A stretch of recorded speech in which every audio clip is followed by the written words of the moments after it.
Yo, still Bills, what's the deal, man? I just left my homeboy's little kickback for his 29th birthday. I don't usually be out this late. It's about to be 12:10, man.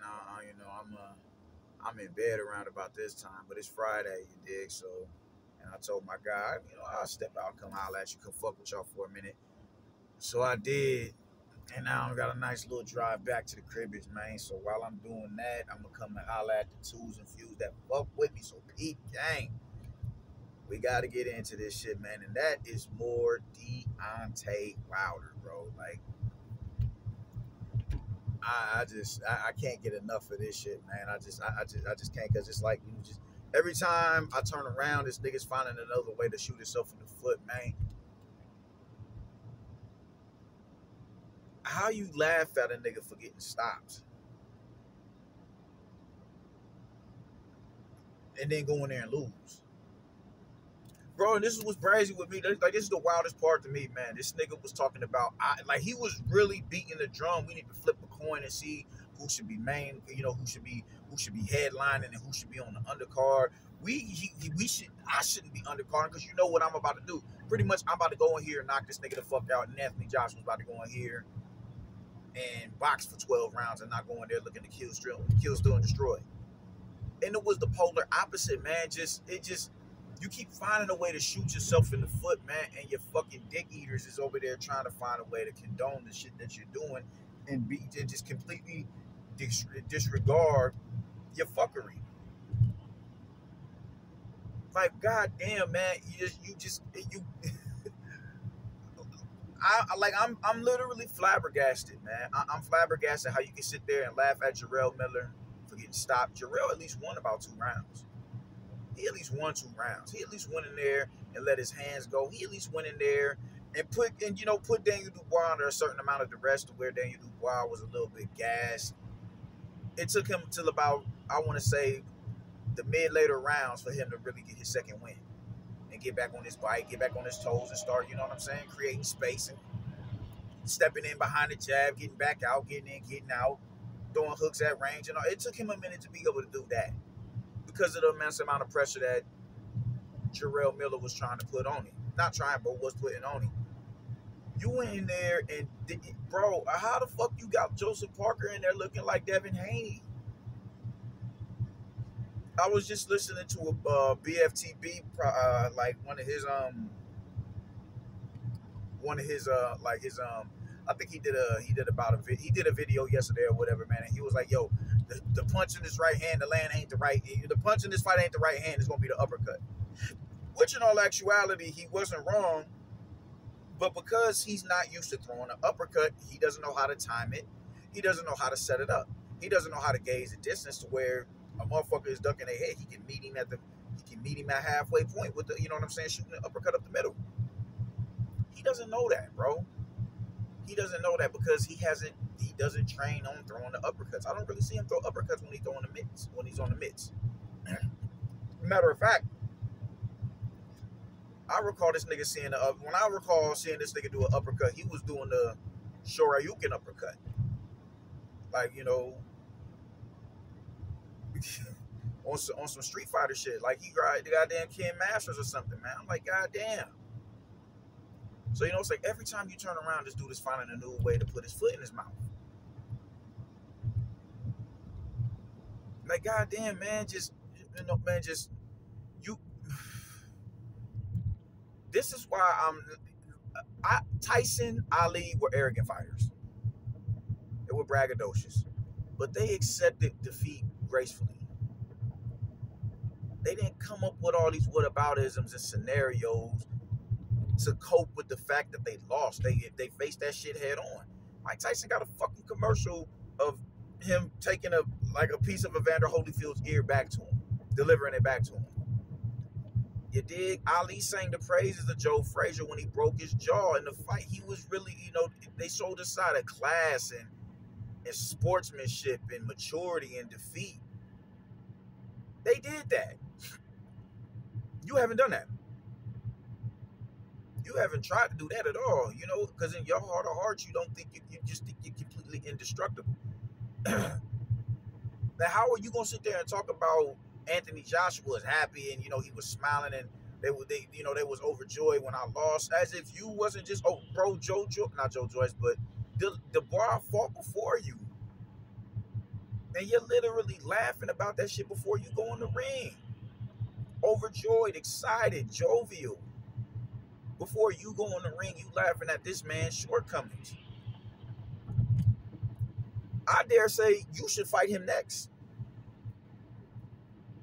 You should fight anybody who lost on that card. You should be looking to fight them. You should be looking to fight You should be looking to fight Junior Five. You should be looking to fight Jarrell Miller. And Jarrell Miller was honestly sparing you in the face-to-face. He was sparing you. He was sparing you. He didn't bang on you as hard as he banged on you. He didn't bang on you at all. You know what I'm saying? He just said, I don't like you. Fuck all these niggas. But he ain't bang on you. And you turn around and you lay an egg, bro. Like, come on, man. Like, at some point, you got to look yourself in the face. I don't know, man. Just one day, hopefully, you'll become a lot more introspective than what you are. And you can just sit back. And you can just look at, man, I was burnt the fuck out for that. I'll never forget this shit, man. My nephew, we buried youngin. He got shot a couple of years ago. Never forget this shit. A day in my life. No, before I even get to that, I remember it was an elder up here, one of in the conscious community. He had they have a bookstore, Afro-American bookstore off 30th and Lake, and I started going there some years ago. That's where I get all my Afrocentric literature from. So I goes there, and just every time I would go there, I would be there for 35 minutes, 45 minutes, or whatever. Sometimes even an hour, just building with them. You dig? Because I've never done this before. They're just dropping knowledge on me and dropping gems, unforgettable gems on me, man. And it was just getting to know one another. You know what I'm saying? And he ended up transitioning a couple of years ago. Baba Marshall.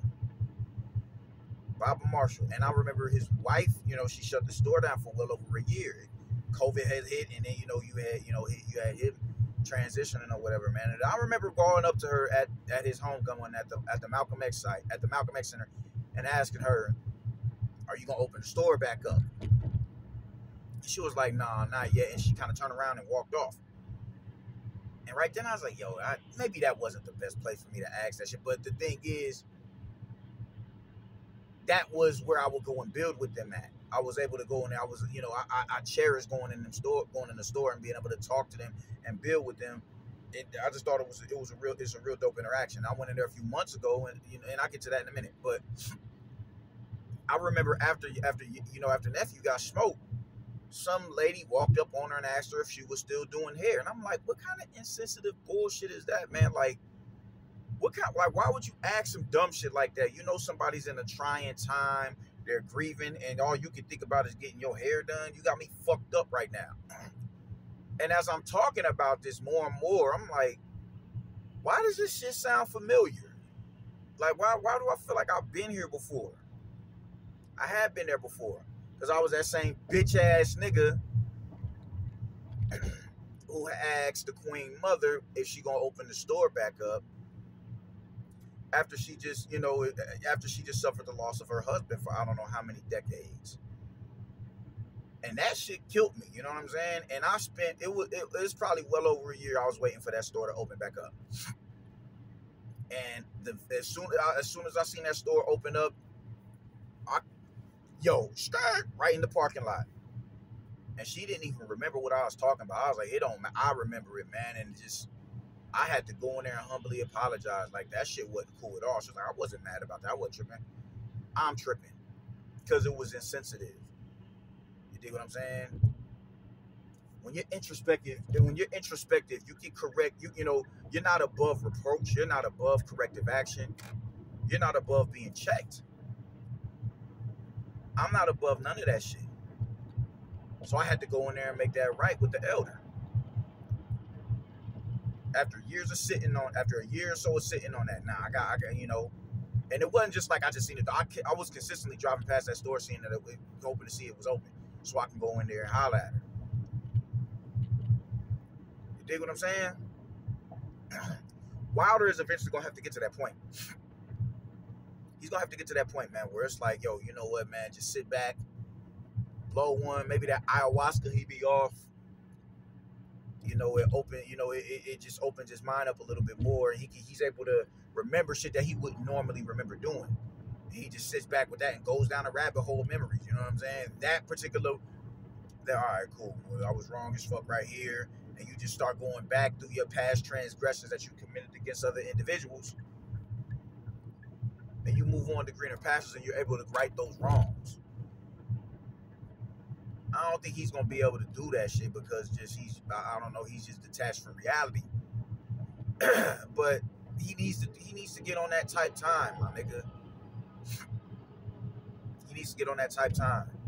Because whenever Anthony Joshua suffered defeat, you was there to kick him when he was down.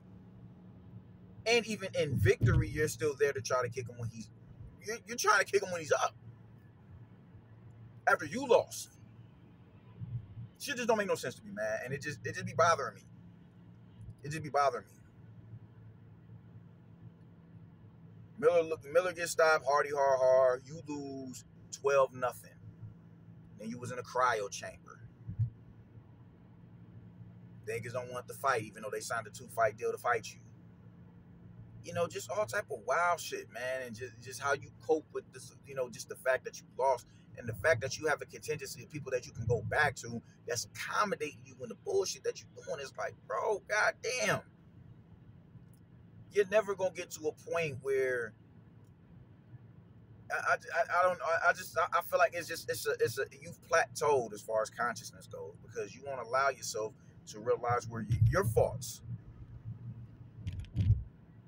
This shit is just game goofy to me, man. You can sit there and talk about how you about to get you was talking about you was going off this dude's head in 3 rounds and didn't even win 3 rounds.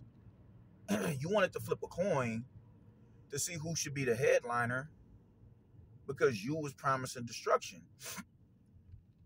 And Anthony Joshua was going to be the one to go in there and go 12 rounds and pitch a shot, put on a stinker.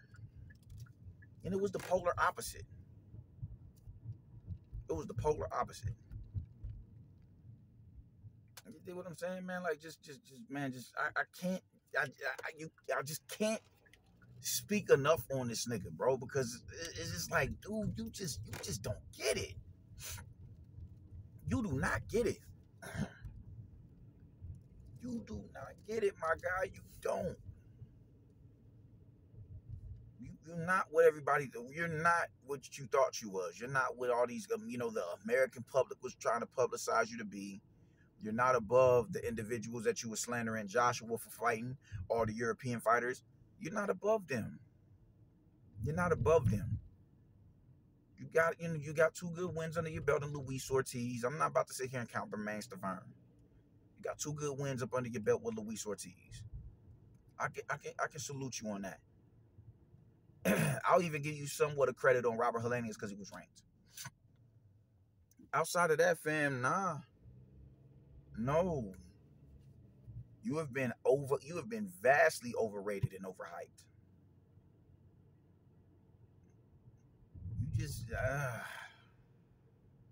watching that video not resurface, but surface, it's just like, yo, we just gotta speak on this shit again, man, because you're a nigga who just refuses to get it.